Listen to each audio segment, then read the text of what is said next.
All right, settle in, because this one's a slow burn with a satisfying snap at the end. This is the story of a rainy Tuesday in Manhattan, a five-star hotel, and a whole lot of assumptions gone wrong. It's about a black woman, a doorwoman with more prejudice than sense, and the kind of quiet dignity that can dismantle even the tallest walls of ignorance. The Empire Grand Hotel on Fifth Avenue wasn't just a hotel. It was a landmark, a symbol of old New York money and polished perfection. The kind of place where the doormen wore top hats and the chandeliers dripped with enough crystal to outfit a small kingdom. On this particularly damp afternoon, a sleek black town car pulled up to the Empire Grand's grand entrance. The doorman, a towering figure named Gus, who'd seen it all in his 30 years on the job, opened the rear passenger door with his usual practice flourish. Out stepped a woman named Eleanor Vance. Her skin possessed the rich, warm tones of dark chocolate, a beautiful contrast to the elegant, tailored pantsuit the color of deep burgundy she wore. Her silver hair was pulled back in a sophisticated twist, framing a face that held a quiet strength and a lifetime of stories. Her eyes, the color of warm honey, held a knowing depth. She carried a simple, expensive leather briefcase and exuded an air of understated confidence. But as Eleanor, a black woman of undeniable grace, approached the hotel's revolving doors, the blonde woman perched behind a pristine marble reception desk, a young lady named Tiffany with a practiced, bright smile that rarely reached her cold blue eyes, seemed to deflate.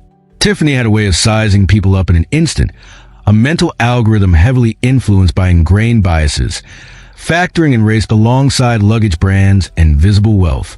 Eleanor, despite her obvious refinement and expensive attire, didn't fit Tiffany's narrow, prejudiced view of an Empire Grand guest.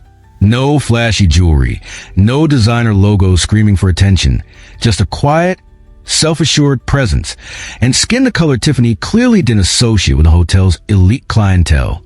Eleanor walked up to the desk, a polite smile gracing her lips. "Good afternoon," she said, her voice calm and well-modulated. "I have a reservation." Tiffany didn't return the smile. Her gaze flicked over Eleanor, lingering just a fraction too long on the color of her skin, before assessing her attire with a barely perceptible disdain. "Name?" she asked, her tone flat, lacking the customary warmth the Empire Grand prided itself on. "Vance," Eleanor replied. "Eleanor Vance." Tiffany tapped away at her computer, her perfectly manicured nails clicking against the keys. A slight frown creased her brow. "Vance, Vance." She paused, her eyes still glued to the screen, though the reason for the delay was less about the system and more about her preconceived notions. "I'm not seeing a reservation under that name." Eleanor's smile wavered slightly. "That's odd. It was made for tonight. Perhaps you could check again?" Tiffany sighed, a performance of weary patience directed at the elegant black woman before her. "Ma'am, I've checked. No Vance." Her gaze held a subtle, dismissive edge, as if to say, "Someone like you couldn't possibly have a reservation here. Are you sure you have a right hotel?" A flicker of something sharp crossed Eleanor's face, a hint of the weariness that comes from a lifetime of subtle and not-so-subtle prejudice. But she kept her voice even. "Quite sure. The Empire Grand. Reservation under Vance. Perhaps it's under my husband's name?" Tiffany leaned back slightly in her chair, a condescending smirk playing on her lips. "And what would your husband's name be?" Her tone implied a disbelief that a woman like Eleanor could be married to someone of significant standing. "Julian Vance," Eleanor stated, her voice a touch firmer this time, the underlying steel now more apparent. Tiffany's fingers flew across the keyboard again, but this time her demeanor shifted drastically. Her eyes widened almost imperceptibly, a dawning realization mixing with a jolt of fear. She stared at the screen for a long moment, the bright smile vanishing completely, replaced by a look of something akin to disbelief, mixed with a dawning horror. The system had indeed flagged a VIP reservation under the name Julian Vance, with an accompanying note for his wife, Eleanor. "Mrs. Vance?" Tiffany asked, her voice now laced with nervous tremor, the polished facade cracking under the weight of her misjudgment and potential consequences. Eleanor raised an eyebrow, her gaze steady. "Yes." The color drained from Tiffany's face. She stammered slightly. I apologize. There seems to be a slight delay in the system. Your reservation is perfectly in order. Suite 2201. Tiffany's eyes darted nervously toward the entrance, as if expecting some unseen authority to materialize and witness her blunder. Before Eleanor could respond, the heavy oak doors of the hotel's private elevators swung open, and a man strode into the lobby. He was tall, with a distinguished air and a silver-streaked temple, dressed in a perfectly tailored suit. This was Julian Vance, the owner of the Empire Grand, a man whose presence commanded respect without a single word. His skin was fair, his features reflecting a different heritage than Eleanor's, a visual testament to a love that transcended societal expectations and prejudices. Julian's eyes, sharp and perceptive, immediately scanned the lobby, and then settled on Eleanor, a warm and loving smile spreading across his face, a smile that spoke of deep affection and respect for the beautiful black woman who was his wife. "Eleanor, darling, you're here. I was expecting you a bit later." He walked towards her, his gait purposeful. He reached Eleanor and took her hand, pressing a kiss to her knuckles, his eyes lingering on her with concern. "Everything all right, my dear?" he asked, his gaze flicking briefly toward the reception desk, a flicker of understanding dawning in their depths. Eleanor's eyes met Julian's, a hint of amusement, tinged with familiar weariness, playing in their depths. Just a minor confusion at check-in, Julian. Julian's smile vanished. He turned his attention to Tiffany, his expression now unreadable. "Miss Du Bois," he said, his voice dangerously quiet, the jovial tone completely gone. The contrast between his fair complexion and Eleanor's rich skin color was not lost on anyone now, highlighting the ugliness of Tiffany's implicit biases. Tiffany, who had been watching the scene unfold with a mixture of shock and utter mortification, visibly trembled. "Mr. Vance," she stammered. There was a system glitch." Her eyes flickered between Julian and Eleanor, the realization of her egregious error sinking in. Julian's gaze was unwavering, his disappointment palpable. "A system glitch that somehow led you to overlook a reservation for my wife, Eleanor Vance? A system glitch that seemed particularly active until you learned her full name and, I presume, made certain assumptions based on her appearance."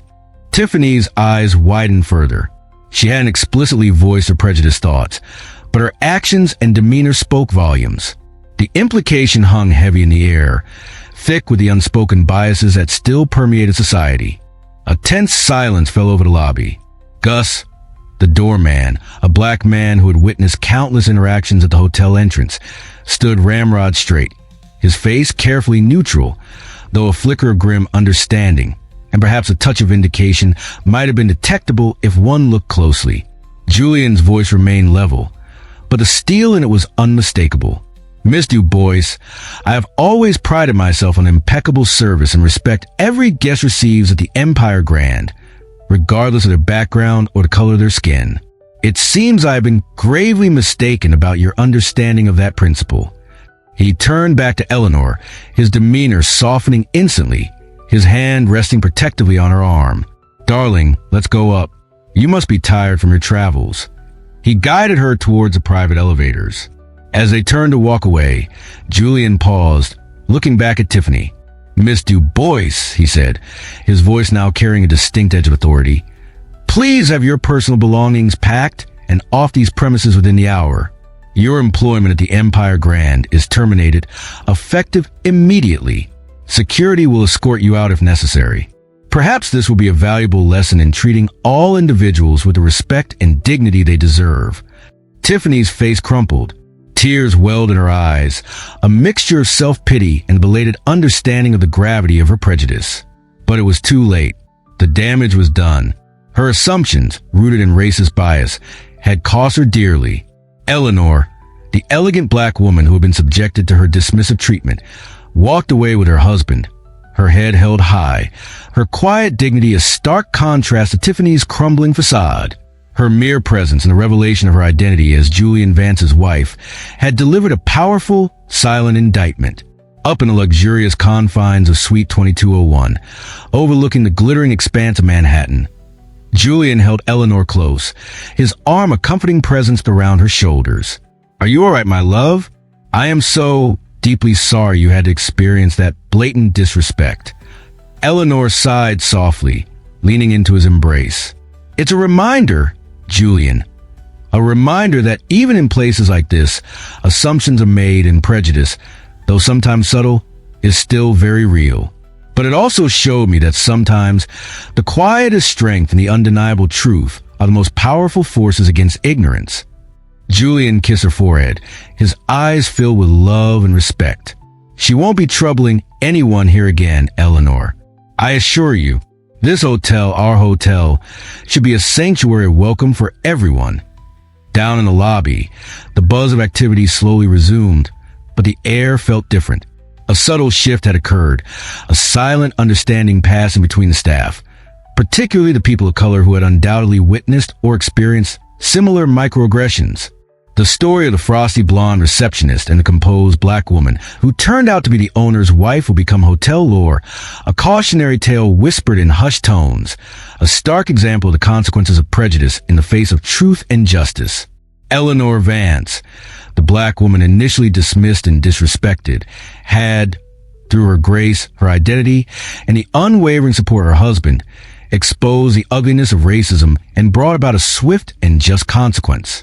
It was a poignant reminder that appearances can be deceiving, and that respect should be given freely without prejudice or assumption, for you never know who you might be judging or who truly holds a power. And Tiffany Du Bois learned a very harsh lesson that day. Never judge a book by its cover, especially when that book happens to be married to the person who owns the building.